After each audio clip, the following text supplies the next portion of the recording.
योग में बहुत अच्छी है, बाबा ने बोला, क्योंकि मैं बहुत इजीली बाबा से कनेक्ट हो सकती थी, बहुत इजीली कनेक्ट हो जाती थी बाबा से कनेक्ट होती थी।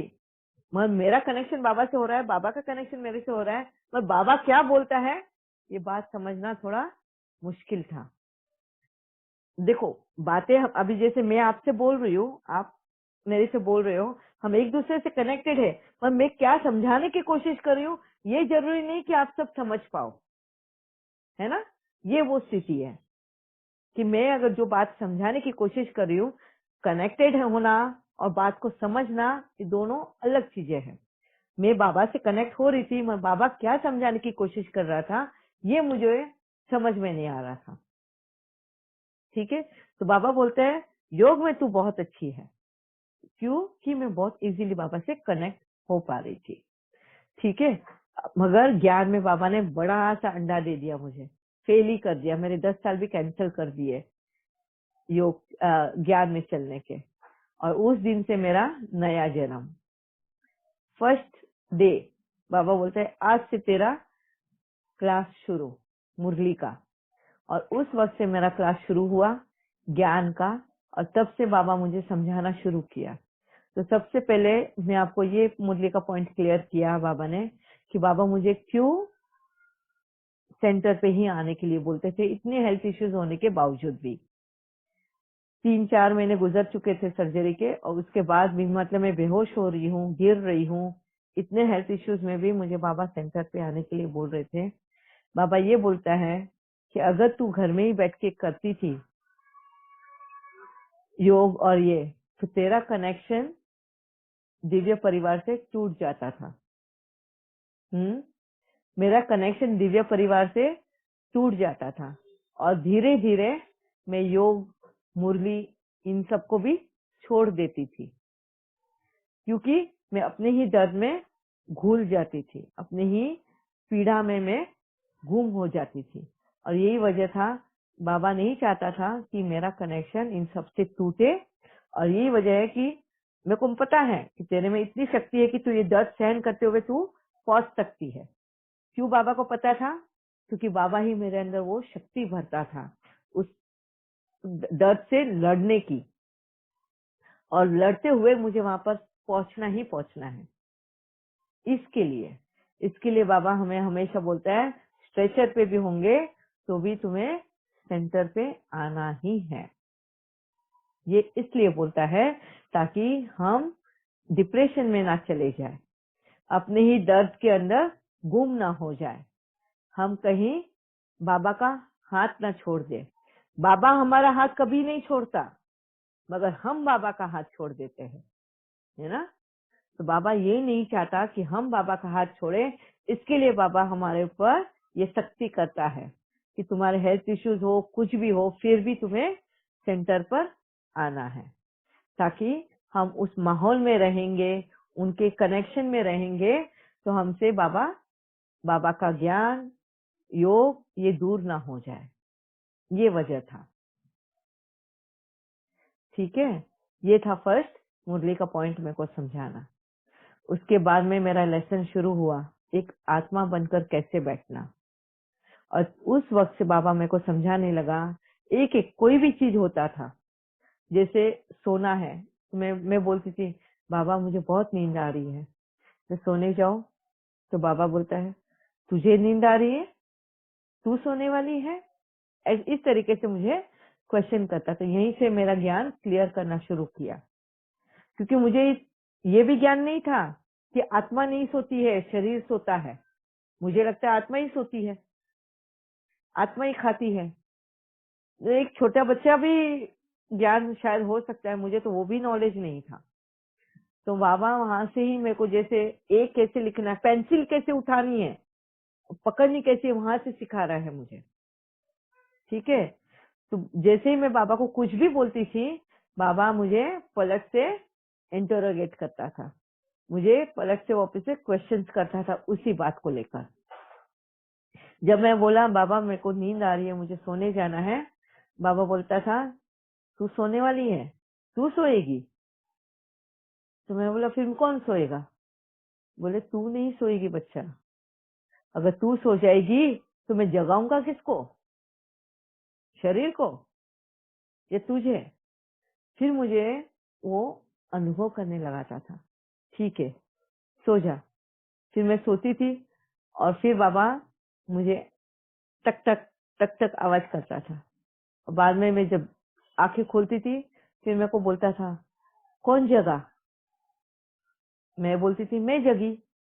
तो वो बोलता था अच्छा अगर तू सो गई थी तो सुना किसने, मैंने आवाज बजाई, मैं तुझे उठा रहा हूँ तो सुना किसने। मैंने बोला मैंने सुना। बोले अगर तू सोई थी तो तूने सुना कैसे, सोने वाला इंसान सुनता नहीं है ना। तो ये डिफरेंस कर करके बाबा ने मुझे, एक आत्मा अलग है और एक शरीर अलग है, एक शरीर का कार्य अलग होता है, एक आत्मा का कार्य अलग होता है, ये स्टडी मेरा स्टार्ट कराया। आप लोगों को तो आज सभी को ये सारा ज्ञान है और मेरे को ये ज्ञान भी नहीं था, जीरो थी। तो कितना बाबा, आप सोच सकते हो कितना बाबा ने मेरे ऊपर काम किया है, कितनी मेहनत करी है बाबा ने मेरे ऊपर। एक एक चीज जैसे ना न्यूबॉर्न बेबी को समझाया जाता है, सिखाया जाता है, उस न्यूबॉर्न बेबी को भी पता होता है कि घुटनों पे चलना होता है, पैरों पे चलना होता है। मेरे को तो उतनी भी अक्ल नहीं थी। हाँ, तो इस तरीके से बाबा मुझे हर बात को समझाते थे। फिर मैंने जब बाबा से बात करना शुरू किया, मतलब ये सारी टचिंग वाली बातें हैं। हाँ? अभी तक मैं बाबा की आवाज सुन नहीं पा रही हूँ, ये सारी टचिंग में क्लैरिटी दे रहा है बाबा। आप सोच सकते हो कि कितनी स्ट्रॉन्ग टचिंग मुझे बाबा दे रहा था, वेरी स्ट्रांगली। इसके लिए ये मेरे को क्लियर समझ में आ रही थी बातें। अभी इसमें से आप लोगों को भी, बहुत लोगों को ये अनुभव होता होगा कि वेरी स्ट्रॉन्ग टचिंग जब बाबा देता है तो किस तरीके की मिलती है, और लाइटली जब देता है तो किस तरीके की होती है किसी के अनुभव। मैं 5 मिनट का ब्रेक लेना चाहती हूँ, अगर आपको किसी को बताना हो, या तो फिर मैं स्टार्ट करती हूँ, कंटिन्यू करती हूँ। आज सुबह अमृत वेले बहुत ही अच्छी एनर्जी आ रही है, ऐसा फील हो रहा था। वाह, ये टचिंग, वेरी गुड। यस, या भावना बेन। जब मेलबर्न से यहाँ आना था दिल्ली, तो थोड़ा सा जैसे ना वो कोरोना का टाइम है और इस तरह से घबराहट हो रही थी, आपसे भी बात की थी तभी। तो उस दिन बाबा को बोला कि बाबा ऐसे जाना है, अकेले जाना है, हालांकि बहुत बार ट्रैवल किया हुआ है पर फिर भी थोड़ा आई डोंट नो व्हाई इस तरह की फीलिंग आ रही थी। तो बाबा थोड़ा डर, ऐसे बोलने ही जा रही थी तो बाबा ने, मतलब ये बड़ी स्ट्रॉन्ग टचिंग आई, जैसे आप बोल रहे हो, स्टॉप किया और बोला इसके बाद ये बात नहीं कहना, मैं तुमको पलकों पे बिठा के ले जाऊंगा। और लिटरली उसका यकीन तब हुआ जब वो वाकई पलकों पे बिठाकर यहाँ ले आया। तो it was a very very strong touching. Yes, तो ये जो बाबा ने इनको कहा ना पलकों पे बिठा के ले आऊंगा, इनका उस वक्त टिकट अपग्रेड हो गया था, इकोनॉमिक क्लास से डायरेक्ट बिजनेस क्लास में अपग्रेड कर दिया उनका। तो बिजनेस क्लास मतलब एकदम लग्जरी कोच होता है वो। तो पलकों पे ही बिठा के बाबा इनको लेकर आया। इसको बोलते हैं स्ट्रॉन्ग टचिंग एकदम, है ना, फिकर नॉट। तो मुझे भी बाबा इसी तरीके की टचिंग दिया करता था, वेरी स्ट्रॉन्ग। और मुझे बहुत क्लियरली समझ में आता था कि ये बाबा ही समझा सकता है ऐसी बात, और कोई इंसान में इतनी ताकत नहीं है, इतना ज्ञान नहीं है कि जो मुझे ये बातें इतनी क्लियरली समझा पाए। अनुभव करा करा के मुझे समझाना, ये और कोई नहीं कर सकता, ये तो मुझे 100% यकीन है। और आज भी अगर आप सभी के साथ में अगर कोई भी ऐसा वाकया होता है, ये बाबा के सिवाय और कोई ही नहीं कर सकता है। ये आप लोगों ने भी भरोसा करना है। तो इस तरीके की बाबा मुझे ज्ञान सिखाना शुरू किया। यस भावना बेन। जब बाबा की स्ट्रॉन्ग टचिंग होती है ना, तो वो you come into action instantly. आप यस, करते नहीं हो, आप उसको आंख बंद करके उस एक्शन को कर लेते हो। तो वो उससे भी पता चलता है कि ये बाबा ही की टचिंग थी, क्योंकि ये भी फीलिंग नहीं होती कि हमने किया, करा भी वो डालता है। यस, वो फिर सेकंड थॉट आता ही नहीं है, कोई संकल्प ही नहीं चलता है उसके आगे।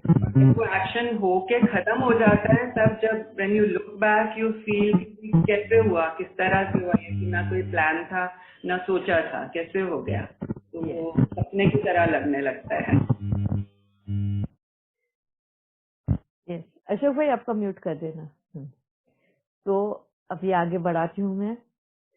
तो इस तरीके से इसके बाद में जब मैं बोलती थी बाबा बहुत प्यास लगी है, मुझे पानी पीना है, बाबा रुक के बोलता था किसको पानी पीना है, किसको प्यास लगी है, तुझे प्यास लगी है, तू पानी पिएगी।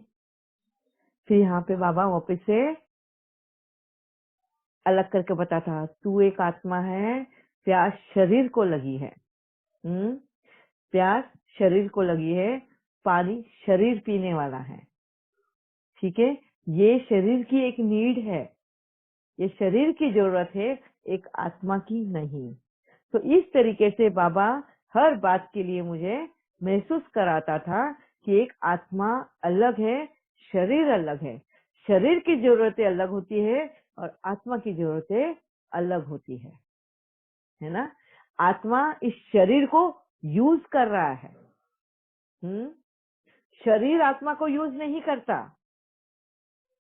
ये भी बात बाबा ने मुझे समझाई, शरीर आत्मा को यूज नहीं करता, आत्मा शरीर को यूज करती है। शरीर को कोई भी बात समझ में नहीं आती, उसके ऊपर कपड़े पहने हैं या नहीं पहने हैं उसको फर्क नहीं पड़ता। शरीर के ऊपर कपड़े हैं या नहीं है उसको फर्क नहीं पड़ता, फर्क किसको पड़ेगा, एक आत्मा को पड़ेगा। क्यों? क्योंकि एक आत्मा ये बात को महसूस करती है, इस आंखों द्वारा वो देखती है ना। अभी जैसे फॉर एग्जाम्पल एनिमल्स को देख लो, एनिमल्स कपड़े पहनते हैं क्या? नहीं पहनते, कोई भी एनिमल कपड़ा नहीं पहनता है, कोई भी पशु पक्षी कपड़े नहीं पहनते, उनको फर्क पड़ता है? नहीं पड़ता है। ऐसे ही ये शरीर को भी कपड़े है नहीं है उसको फर्क नहीं पड़ता, मगर कपड़े कौन पहन रहा है? शरीर ही पहन रहा है। मगर क्यों पहन रहा है? एक आत्मा के कहने से, एक आत्मा उसको एक्शन में लेकर आ रही है, वो पहन रही है। ठीक है, अच्छा उसमें भी चॉइस होती है कि कैसे कपड़े चाहिए, ब्रांडेड कपड़े चाहिए, अच्छे महंगे वाले चाहिए, सस्ते वाले चाहिए, ऐसा चाहिए वैसा चाहिए, वो भी चॉइस किसकी है? क्या शरीर मांगता है? तो इस तरीके से बाबा ने मुझे हर चीज का डिफरेंस करते करते बताया, हर चीज का अनुभव कराया। अब यहाँ पे धीरे धीरे, जैसे मैंने कहा ना कि मैं वजन भी नहीं उठा पा रही थी, अपने कपड़ों का तक वजन उठा नहीं पा रही थी। फिर जब भी मेरे कपड़े जो थे बहुत महंगे वाले थे, बहुत ही एक्सपेंसिव कपड़े, ब्रांड के कपड़े, तो बाबा मुझे बोलता था देख देख, जब वो ड्रेस अभी लूज हो गए तो भी मैं पहन रही थी, बाबा बोलता है मुझे, ये वेरी स्ट्रॉन्ग टचिंग है बाबा की। अच्छा, तो ये 15,000 का ड्रेस पहना, वाह, ये कपड़ा किससे पहना? मैंने बोला, अब मुझे यहाँ पे तो क्लियर हो गया था कि कपड़ा शरीर पहन रहा है, मैं नहीं पहन रही हूँ। तो मैं बहुत कॉशियसली बाबा से भी बातें कर रही हूँ। मैं बोला बाबा इस शरीर ने 15,000 का कपड़ा पहना है। अच्छा, तो ये महसूसता किसको हो रही है? 15,000 का गर्व किसको हो रहा है? शरीर को हो रहा है या आत्मा को हो रहा है? फिर यहाँ पे मेरे को सोचना है कि किसको गर्व महसूस हुआ, शरीर को या आत्मा को? फिर एकदम क्लियर, आत्मा को है, क्योंकि आत्मा को मालूम है कि शरीर ने ये 15,000 का कपड़ा पहना है। अगर वो सोचे नहीं आत्मा, तो शरीर को क्या पता है? तो इस तरीके के छोटे छोटे बाबा जो दिन में, पूरे दिन जो बाबा से बातें करती थी ना, सब मेरे को पूछते कि आप क्या बातें करते हो बाबा के साथ में, क्या बाबा बातें आपको समझाता है, क्या ज्ञान समझाता है? उस वक्त भी मैं बोलती थी ना, मैं पूरे दिन बाबा से बातें करती हूँ, बाबा मेरे से सब समझाता है। तो ये सारी छोटी छोटी चीजें जो थी, बाबा ने मुझे क्लियर करते गया, एक एक चीज। जैसे नल चालू किया, नल बाबा बोलता है पानी बंद, नल बंद कर। तो मैं बोला हाँ पानी वेस्ट हो रहा है, बाबा ने तुरंत पॉइंट आउट, पानी वेस्ट हो रहा है, पानी वेस्ट हो रहा है, बता मुझे कहाँ वेस्ट हुआ? पानी आया कहाँ से? जमीन से। पानी गया किधर? जमीन में। तो पानी किधर वेस्ट हुआ? अब बताओ मुझे, इसका जवाब कौन क्या देगा? हैं? पानी आया भी जमीन से, पानी गया भी जमीन में, तो वेस्ट किधर हुआ? तो पानी वेस्ट नहीं हुआ, मगर पानी को तुम तक पहुंचाने के लिए जो एफर्ट्स हुए लगे हैं, जो रिसोर्सेज यूज हुए हैं, उसको हम वेस्ट कर रहे हैं, है ना? उसको हम वेस्ट कर रहे हैं, पानी वेस्ट नहीं है। तो हमें बहुत ध्यान से, बहुत सोच के, हम सबकॉन्शियस माइंड सब मतलब इसमें हम बोल तो देते हैं और उसी को बात को हम समझ भी लेते हैं, और यही वजह बन जाता है कि हमको उसको पीछे की चीजों का महत्व नहीं समझता, उसका इम्पोर्टेंस नहीं समझता। और यही कहना है बाबा का, इसी को बोलते हैं बॉडी कॉन्शियस। क्या बोलते हैं? इसको कहते हैं बॉडी कॉन्शियस, क्योंकि हर चीज हम बॉडी से रिलेट कर लेते हैं। उसका मूल वजह नहीं समझ पाते हैं। एक आत्मा, एक शरीर, इसकी नीड, आत्मा की जरूरत, आत्मा माया के प्रभाव में कैसे आती है, किस तरीके से उसको अलग अलग करना होता है, किस तरीके से उसको अलग अलग समझना होता है। अभी जैसे मैंने कहा कि बाबा अभी तो मैं खा नहीं सकती हूँ, पी नहीं सकती हूँ, पर मेरे को बहुत खाने का मन कर रहा है, गुलाब जामुन खाने का मन कर रहा है। अब यहाँ पे बाबा ने फिर से मेरे को पकड़ लिया। अब बाबा बोलता है किसको खाना है? अब यहाँ पे मैं कॉशियस हूँ, नहीं बाबा शरीर को खाना है गुलाब जामुन, मुझे नहीं। तो बोले इच्छा किसको हुई है? शरीर को हुई है? ऐसे क्वेश्चन बाबा कर रहा है। तो मैं बोला हाँ, शरीर को ही इच्छा हुईगी ना, तभी तो वो खाएगा गुलाब जामुन। अब यहाँ पे वापस से बाबा डिफरेंस कर रहा है। संकल्प किसका चला गुलाब जामुन खाने का? मैंने बोला मेरा चला। तो तू कौन? मैं एक आत्मा। तो एक आत्मा का संकल्प गुलाब जामुन खाने का चला है, तो ये इच्छा एक आत्मा की हुई। हाँ, ये इच्छा आत्मा की हुई, शरीर की जरूरत नहीं है। शरीर ने थोड़ी मांगा है गुलाब जामुन, गुलाब जामुन मांगा किसने है? एक आत्मा ने मांगा है। तो इच्छा एक आत्मा की है। शरीर को तू गुलाब जामुन का पानी ही दे दे, वो थोड़ी बोलेगा तूने मुझे पानी पिलाया, वो तो वो भी पी लेगा, है ना? मगर फर्क किसको पता चलेगा कि तूने गुलाब जामुन खाया है या उसका रस्सा पिया है? एक आत्मा को चलेगा, क्योंकि एक आत्मा की ये तृष्णा है, एक आत्मा की ये चाहत है, उसकी डिजायर है। तो इस तरीके से बाबा मुझे डिफरेंस करके बताता था हर चीज का, और ये मेरा पार्ट था एक आत्मा और एक शरीर का अलग समझने का। अब यहाँ पे ये छोटी छोटी बातें बाबा लेके, फिर जब मैं मुरली में बैठती थी, मुरली पढ़ती थी, तो बाबा उस मुरली के पॉइंट को पकड़ के समझाता था। अब मुझे बता कि ये पॉइंट मैंने किसको कहा? देह से ही देह के संबंधों को तोड़ो और माँ में कम याद करो। अब ये पॉइंट को लेके बाबा ने मुझे समझाने की कोशिश की। ठीक है, क्यों मैं ये बाबा यही पॉइंट लेती हूँ? क्योंकि यही मेरा फर्स्ट लेसन था मुरली के पॉइंट को समझने का। देह सहित देह के संबंधों को तोड़ो और माँ में कम याद करो। अगर अभी हम बॉडी कॉन्शियस है तो किस तरीके से उसको समझेंगे? शरीर से रिलेट करेंगे, फिजिकल रिलेशंस को रिलेट करेंगे, है ना? तो शरीर से ही हम चीज को रिलेट करेंगे, क्योंकि मैं अभी तो अपने आप को शरीर समझ रही थी। अगर शरीर को समझ के मैं अगर रिलेट करूं इस पॉइंट को, तो मैं समझूंगी देह से ही देह के संबंधों को तोड़ो। मतलब देह से संबंध जो जुड़े हुए हैं मेरे, बेटे के साथ, पति के साथ, बेटी के साथ, दोस्तों के साथ ना, सभी के साथ जो है मेरे संबंध जोड़े हैं, वो बाबा मुझे तोड़ने बोल रहा है? सब संबंधों को तोड़ दे, बस मैं ही तेरा हूँ, तू बस मुझे ही याद करने का और किसी की बात नहीं सुनने का, ये मुझे बाबा बोल रहा है? ये हो गया बॉडी कॉन्शियस। अब मेरे को एक आत्मा बन के अगर सुनना है, तो इसी पॉइंट को मैं अगर आत्मा बन के समझू, सुनू, तो किस तरीके से मुझे वो बात समझेगी? देह सहित देह के संबंधों को तोड़ो। तो एक आत्मा का संबंध सबसे पहले देह के साथ होता है। देह के साथ में संबंध जोड़ने के बाद में देह के ऑर्गन जो होते हैं, आंख, नाक, कान, मुख, ये जो ऑर्गन्स होते हैं इसके साथ संबंध जुड़ जाते हैं। पहले शरीर में प्रवेश, और शरीर के प्रवेश होते ही उसके ऑर्गन्स के साथ में संबंध जोड़ना, उस ऑर्गन्स का साथ में उसको यूज करना, उसके संबंध को बाबा बोलता है तोड़ो। आंखों से मत देखो, जो चीजें नहीं देखनी है, जो तुम्हारे नेगेटिव संकल्प चलाते हो मत देखो।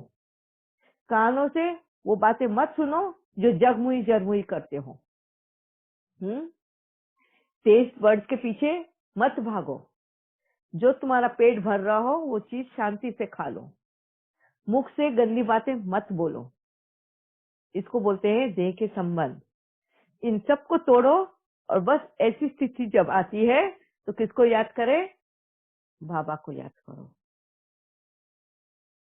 कितना क्लियर हो जाता है जब हमें ये पता चलता है कि एक शरीर अलग है और एक आत्मा अलग है। अगर ये दोनों चीजें अलग जब हो जाती हैं तो हमें बाबा का ज्ञान बहुत क्लियर होता है। अब तुम ही सोचो, अगर मैं ये बॉडी कॉन्शियस में होके अगर बोलूं कि मेरे बाबा ने तो बोल दिए कि सबके साथ में संबंध तोड़ देना है, मुझे किसी के साथ संबंध नहीं रखना है, क्योंकि ये सारे संबंध मुझे दुख देते हैं, मुझे दर्द देते हैं, मेरा कोई भी नहीं है, बस बाबा है, और मैं बस बाबा के साथ में बैठ के पूरे दिन योग में बैठी रहूं, तो क्या ये सब मैं बाबा का नाम वाला करूंगी? क्या मेरा पति मुझे बोलेगा तुझे भगवान मिला है? क्या मेरा बेटा मुझे बोलेगा भगवान मिला है? क्या मेरा दोस्त परिवार मुझे बोलेगा तुझे भगवान मिला है? वो तो भगवान के नाम से मुझे गालियां देना शुरू करेगा। ऐसा कौन सा भगवान है जो तेरे को सारे रिश्ते ही तोड़ने लगा रहा है? भगवान तो रिश्ते जोड़ना सिखाता है। रिश्ते तो हम ऑलरेडी पहले से तोड़ते हुए आ रहे हैं। हमको जो पसंद नहीं हम तो रिश्ते ही तोड़ देते, उनसे झगड़ लेते, ये कर लेते, मन मुटाव करके रिश्ते तोड़ लेते हैं। वो तो बहुत इजी है। तो उसके लिए क्या भगवान को आने की जरूरत है क्या? है हमारे रिश्तों को तोड़ने के लिए भगवान को आने की जरूरत होती है क्या? ये तो हम ही खुद इजीली काम कर रहे हैं। भगवान हमें ये सिखाने नहीं आया है। ये बातें समझाना बस बाबा के ही हाथ में है। जब भी हम एक आत्मा और एक शरीर, ये दो को अलग समझ पाए।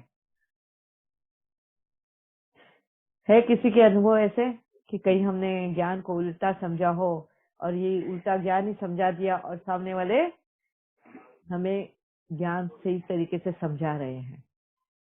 दीदी, इच्छा मात्रम अविद्या तो फिर ये आत्मा के लिए ही है, वो तो समझ में आता है। तो बॉडी की भी तो कोई ना कोई इच्छा रहती है ना। आप एक एग्जांपल दे तो आपकी क्या इच्छा है बॉडी की? समझो कि मुझे अच्छे कपड़े पहनने का शौक है, हम्म तो ये बॉडी की इच्छा हुई ना। कैसे?